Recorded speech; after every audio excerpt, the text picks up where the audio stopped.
জুলাই বিপ্লবের চতুর্থ দিনে প্রতিবাদের আগুন জ্বলে ওঠে ঢাকা বিশ্ববিদ্যালয়ে। প্রধান বিচারপতির মন্তব্য আর সরকারের টালবাহানার বিরুদ্ধে ফুঁসে ওঠে শিক্ষার্থীরা। হল ছাত্রলীগের ক্যান্ডিডেটরা হল থেকে বের করে দেওয়ার একটা অনেক বড় স্টেপ নেয়। আমি যখন হল থেকে বের হয়ে যাব ওই মুহূর্তে আমার হল ছাত্রলীগের 8 জন ক্যান্ডিডেট বাদ দিয়ে বাকি প্রায় 1000 শিক্ষার্থী আমার হলের সামনে দাঁড়িয়ে যায়। ছিনতাইকারীদের স্বর্গরাজ্য রাজধানীর মোহাম্মদপুর ও আদাবর এলাকা। জেল থেকে ছাড়া পেয়ে বেপরোয়া সন্ত্রাসীরা, মামলা করতেও ভয় ভুক্তভোগীদের। যখন যেই ছিনতাইকারী গ্রুপ এই ঘটনাটি ঘটায় তাদেরকে আইনের আওতায় আনার পরে আরেকটি নতুন গ্রুপের তৈরি হয়। তাদের ধরার জন্য আমাদের নিয়মিত অভিযান চলমান রয়েছে। পাবনার বনগ্রাম এলাকায় ট্রাক ও বাসের সংঘর্ষে 3 জন নিহত, আহত কমপক্ষে 10। সাতক্ষীরার ধুলিহরে পিকআপের ধাক্কায় প্রাণ গেল ভ্যান যাত্রীর।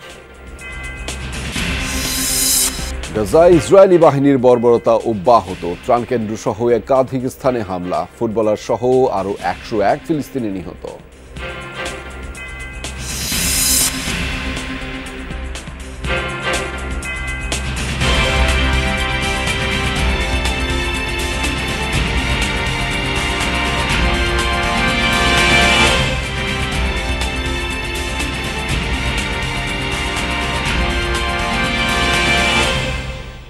দর্শক, আমন্ত্রণ যমুনা নিউজে আপনাদের সাথে আছি আমি আহমেদ রেজা। এবার জানাচ্ছি বিস্তারিত। জুলাই গণঅভ্যুত্থানের প্রতিদিনই যেন এগিয়ে যাওয়ার গল্প। টানা 3 দিনের কর্মসূচি সফল করে শিক্ষার্থীরা তাকিয়েছিল হাইকোর্টের শুনানির দিকে। কিন্তু কোটা বিরোধী আন্দোলন দেখে সুপ্রিম কোর্ট হাইকোর্ট রায় পরিবর্তন করে না বলে মন্তব্য করেন প্রধান বিচারপতি ওবায়দুল হাসান। বাতিল হয় ওই দিনের শুনানিও। সরকারের টালবাহানাকে বৃদ্ধাঙ্গুলি দেখিয়ে প্রায় 5.5 ঘন্টা শাহবাগ অবরোধ করে রাখেন শিক্ষার্থীরা। প্রতিবাদ মুখর সমাবেশ থেকে আসে নতুন কর্মসূচি। দর্শক, দেখুন আমারই করা একটি প্রতিবেদন।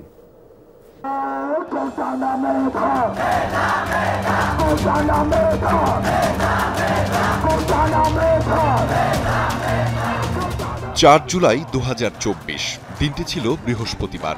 সরকারি চাকরিতে কোটা বাতিলের দাবিতে শুরু হওয়া শিক্ষার্থীদের আন্দোলন দিন দিন পরিণত হতে থাকে।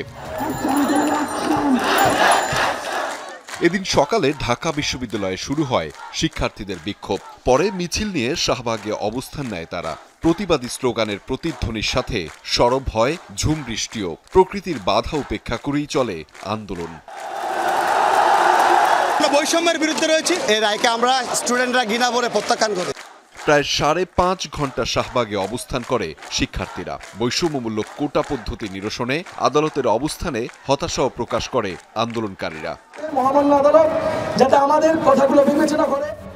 উচ্চ আদালতে কোটা বাতিলের রায় আপিল বিভাগের শুনানি হবার কথা থাকলেও তা হয়নি রাষ্ট্রপক্ষের আইনজীবী না থাকায়। তারপরও তখনকার প্রধান বিচারপতি বলেন, এত কিসের আন্দোলন?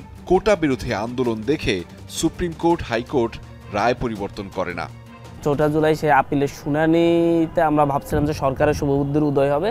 সরকার কোটা পুনর্বহালের যে রায় নিম্ন আদালত দিয়েছে সেটা থেকে সরে আসবে এবং কোটা প্রথা বাতিলই থাকবে। কিন্তু দেখা যাচ্ছে সেদিন সরকার কোনো ধরনের না করে একটা সময় চাই দীর্ঘ শুনানিতে এবং নিম্ন আদালতের রায়কে স্থগিত করে না। তবে প্রতিবন্ধকতাও ছিল। শিক্ষার্থীদের মিছিলে অংশ নিতে বাধা দিতে থাকে ছাত্রলীগ। এছাড়া মিছিল সমাবেশে বাধা দেয় পুলিশও। 4 জুলাই, আমি জানি না আপনার মনে আছে কিনা, সেদিন আমাকে ছাত্রলীগের হাইকমান্ডের নির্দেশে হল ছাত্রলীগের ক্যান্ডিডেটরা হল থেকে বের করে দেওয়ার একটা অনেক বড় স্টেপ নেয়।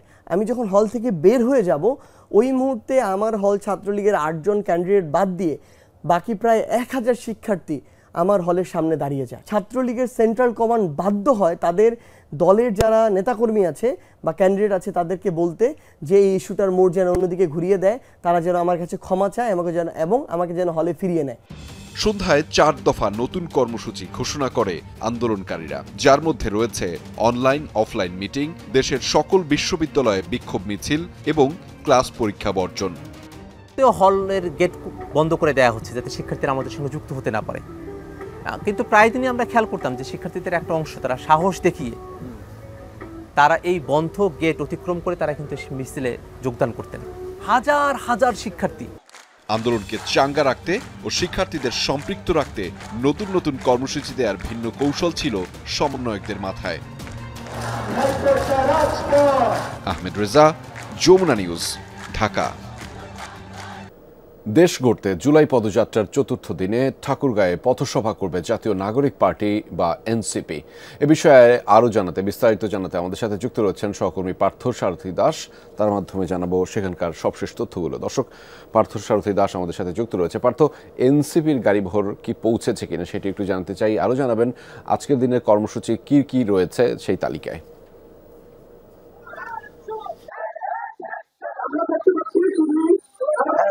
আসলে আজকে ঠাকুরগাঁয়ের যে এনসিপি যে পদযাত্রা সেই পদযাত্রাকে কেন্দ্র করে ঠাকুরগাঁয়ের বিভিন্ন এলাকা থেকে এখানে নেতাকর্মীরা উপস্থিত হচ্ছেন। ঠাকুরগাঁয়ের পুরাতন বাস স্ট্যান্ড এলাকায় এখান থেকে মূলত পদযাত্রাটি শুরু হবে। এখান থেকে শুরু হয়ে আসলে ঠাকুরগাঁয়ের যে আর্ট গ্যালারি অপরাজয় ৭১, সেই ৭১-এ সেই পদযাত্রা শেষ হওয়ার কথা রয়েছে। তবে কেন্দ্রীয় নেতৃবৃন্দ যারা রয়েছেন তারা কিন্তু এখনো এই যে পদযাত্রার যে শুরুর যে স্থান সেখানে কিন্তু এখনো উপস্থিত হয়নি। এখন নেতাকর্মীরা আসছেন বিভিন্ন ট্রাকে, ট্যাঙ্ক লরিতে, ভ্যানে, কেউ হেঁটে এই পদযাত্রায় অংশগ্রহণ করছেন।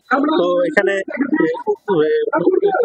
এনসিপির যে নেতাকর্মীরা রয়েছে, নেতাকর্মীরা বাদেও কিন্তু উৎসুক যে জনতা এবং সাধারণ মানুষ, সেই সাধারণ মানুষও কিন্তু এখানে উপস্থিত হচ্ছেন কেন্দ্রীয় নেতাদের বক্তব্য শোনার জন্য। তাদেরকে একমাত্র দেখানো ব্যক্তি এখানে ভিড় জমাচ্ছেন। তো আমি এখানে উপস্থিত একজনের সঙ্গে কথা বলবো যে আসলে এখানে কখন আসবেন কেন্দ্রীয় নেতা কর্মীরা এবং আপনি যে এসেছেন কেন এসেছেন?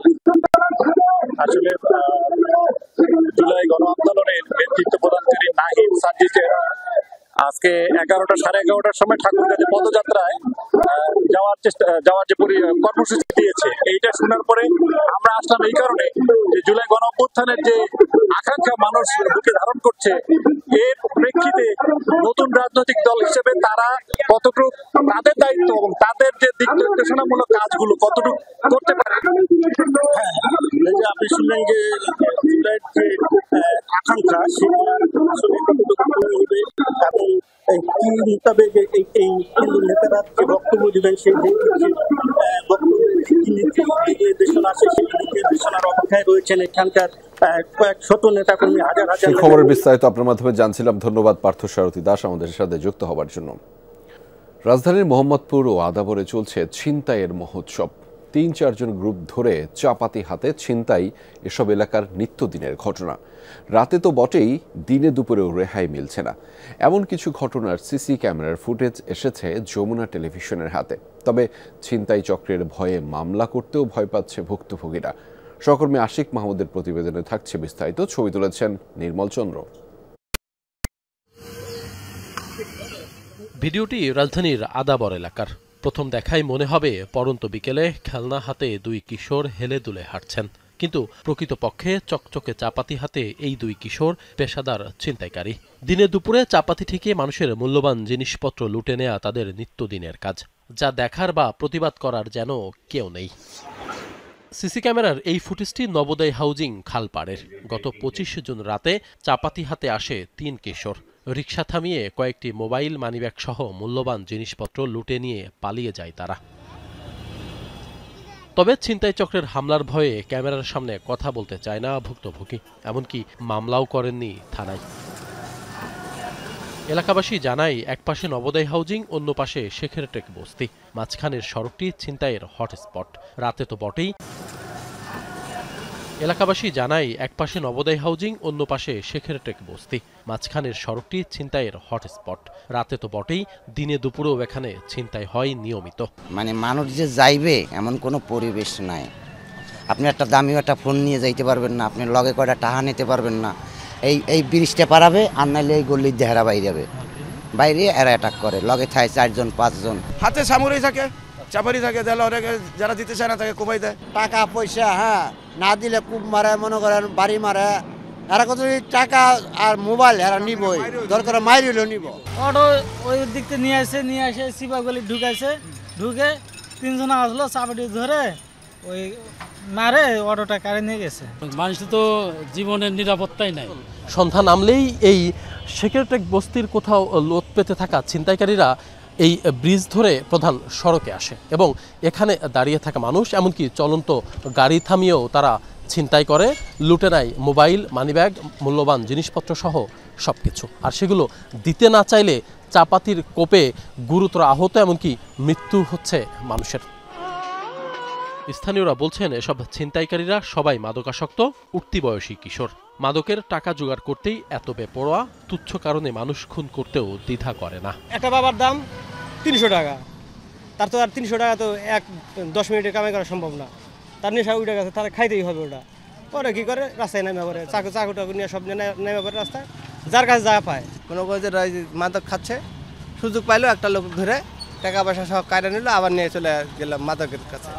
আবার ওদের এটাই ব্যবসা। মোহাম্মদপুর ও আদাবরের ছিনতাই চক্রের মূল হোতা কবজি কাটা আনোয়ার। কয়েক মাস আগে তাকে নিয়ে যমুনা টেলিভিশনে অনুসন্ধানী প্রতিবেদন প্রচারের পর সাঙ্গপাঙ্গ সহ গ্রেপ্তার হয়। তবে কয়েকদিন আগে আনোয়ারের অন্যতম সহযোগী বিল্লাল ওরফে ভাগ্নে বিল্লাল জেল থেকে ছাড়া পেয়ে আবারও বেপরোয়া হয়ে উঠেছে। তাদের সাথে নতুন যুক্ত হয়েছে দাঁত ভাঙা বিল্লাল। দৈনিক 4-5টা করে চেপ নিয়ে যাচ্ছে, না দিলে কোপ দিচ্ছে, এই অবস্থা। এখন মনে করেন কি এলাকায় থাকার মতন না, এরকম একটা অবস্থা হয়ে গেছে। এটা হলো দাঁত ভাঙা বিল্লাল, ওর বাইনি আছে, ওদেরকে নিয়ে প্রয়োগ করতেছে। পুলিশ বলছে ছিনতাই চক্রের হোতা একজন গ্রেপ্তার হলে অন্যজন মাথাচাড়া দিয়ে উঠছে। যখন যেই ছিনতাইকারী গ্রুপ এই ঘটনাটি ঘটায় তাদেরকে আইনের আওতায় আনার পরে আরেকটি নতুন গ্রুপের তৈরি হয়। গোয়েন্দা নজরদারি রেখেছি যে কারা এগুলো ঘটাচ্ছে, তাদের ধরার জন্য আমাদের নিয়মিত অভিযান চলমান রয়েছে। ছিনতাই চক্রের এমন দৌরাত্ম্য থেকে মুক্তি চায় মোহাম্মদপুর আদাবরবাসী। আশিক মাহমুদ, যমুনা নিউজ, ঢাকা।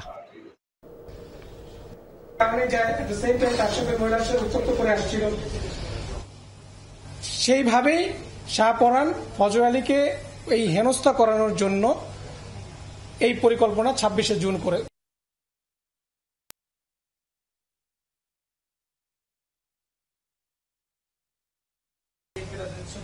শাহপরানের তো রাজনৈতিক আদর্শ ছিল কিনা এবং এখানে আসলে রাজনৈতিকভাবে কোনো বিষয় জড়িত ছিল? দেখুন, অপরাধ তো অপরাধী, সে রাজনৈতিক আর নর্মাল।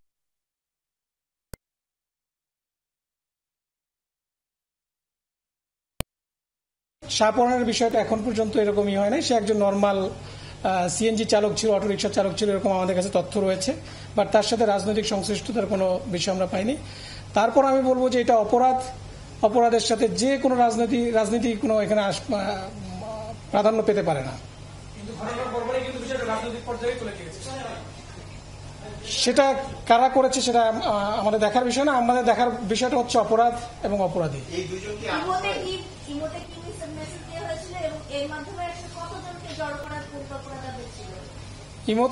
ইমোতে যে মেসেজটা দিয়েছিল সেটা হচ্ছে যে ওই দিন যাবে, এটা শাহপরান একজনকে জানিয়েছে যে আজকে যাবে, তোমরা কি তাকে এরকম করতে চাও কিনা, তাকে আপন ভাই। আচ্ছা, আমরা ভিডিওতে দেখেছি, একটা ভিডিও যেটা ভাইরাল হয়েছিল, এটা দেখেছি আপনি দর্শনের কথা বলছিলেন। শুধু কি ভিডিও নাকি দর্শনের বিষয়টি নিশ্চিত? এটা তদন্তে বেরিয়ে আসবে। অ্যাকচুয়ালি এটা তো আমি তো এক্সপার্ট না। আপনিও যে ভিডিওটা দেখেছেন সেই ভিডিওটা আমিও দেখেছি। ফজর আলীর সাথে আমার কথা হয় না, ফজর আলী অলরেডি অ্যারেস্টেড। সো এইটার বিষয়ে অ্যাকচুয়ালি যে ধর্ষণ ছিল না কি পরিকল্পিত ছিল, এটার বিষয়ে আসলে I am not the perfect man to answer. এখানে ফজর আলী তার ঘরে প্রবেশ করেছে, এটাও সত্য, যেটা আমরা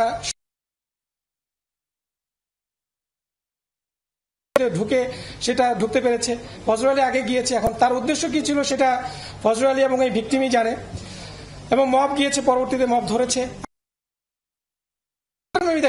যেভাবে করে একজন নারীকে উলঙ্গ একটা ভিডিও সোশ্যাল মিডিয়া বা সমাজে ছেড়ে দেওয়া, এটা তো কোনোভাবেই কাম্য হতে পারে না, গ্রহণযোগ্য হতে পারে না। তদন্ত সাপেক্ষ অবশ্যই।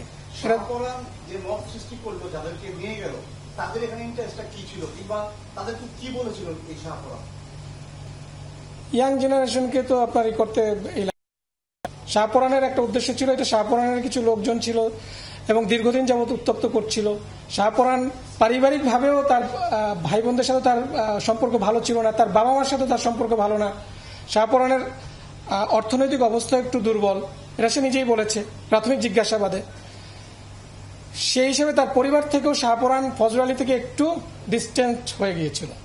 সে সব মিলিয়েই এই ফজর আলীকে একটু শাস্তি করার উদ্দেশ্যে মূলত এই পরিকল্পনাটা করে। অ্যাট দ্য সেম টাইম দুজনই এই মহিলাকে উত্তপ্ত করতো, যেটা বলছি যে দুইজনেরই এখানে দুই ভাই উত্তপ্ত করছিল। তো এখানে বড় ভাই ছোট ভাই, এবং এই ঘটনাকে কেন্দ্র করে তাদের মধ্যে সালিশও হয়েছিল। সেখানে ফজর আলী কর্তৃক শাহপরানের হেনস্থারও শিকার হয়েছে।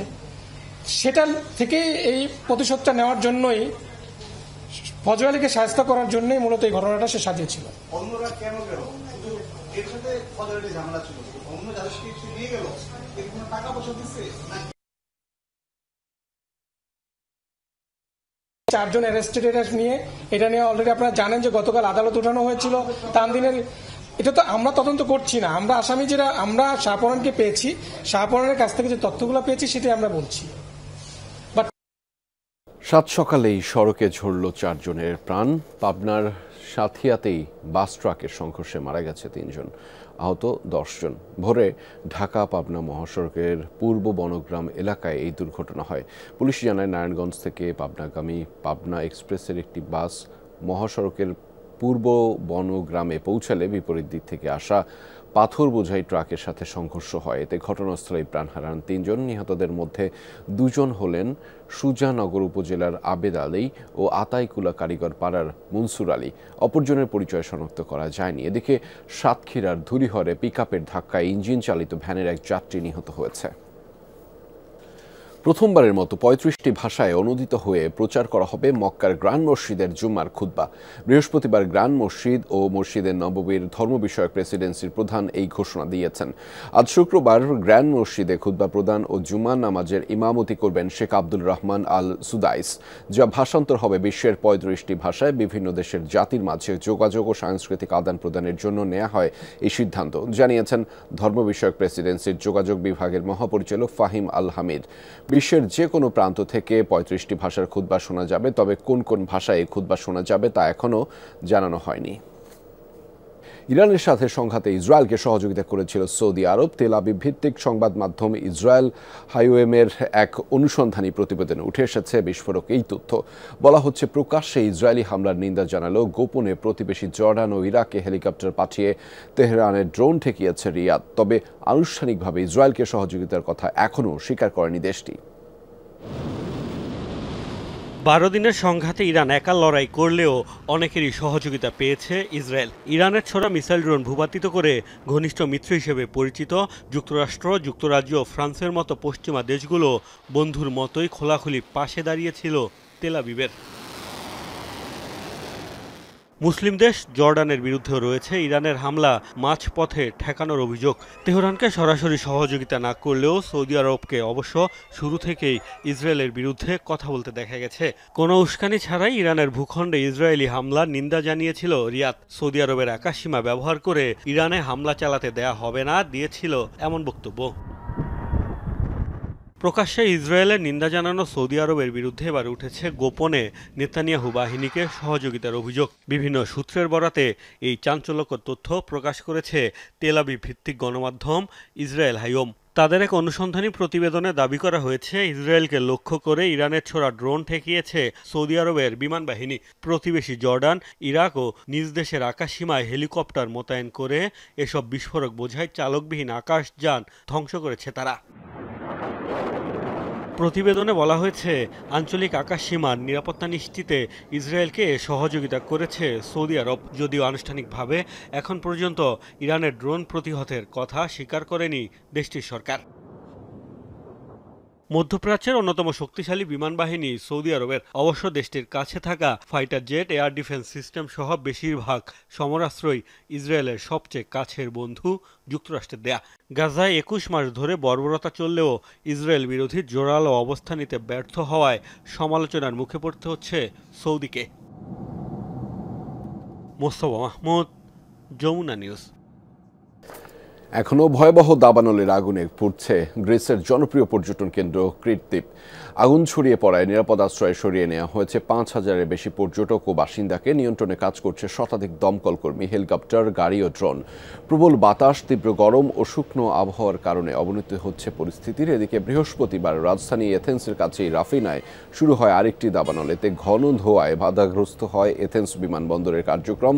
অন্যদিকে এক সপ্তাহ ধরে দাবানলে পুড়ছে তুরস্কের বিভিন্ন এলাকা। পশ্চিমাঞ্চলীয় ইজমির প্রদেশের ওডেমিস ও চেশমে এলাকায় প্রাণ হারিয়েছেন 2 জন।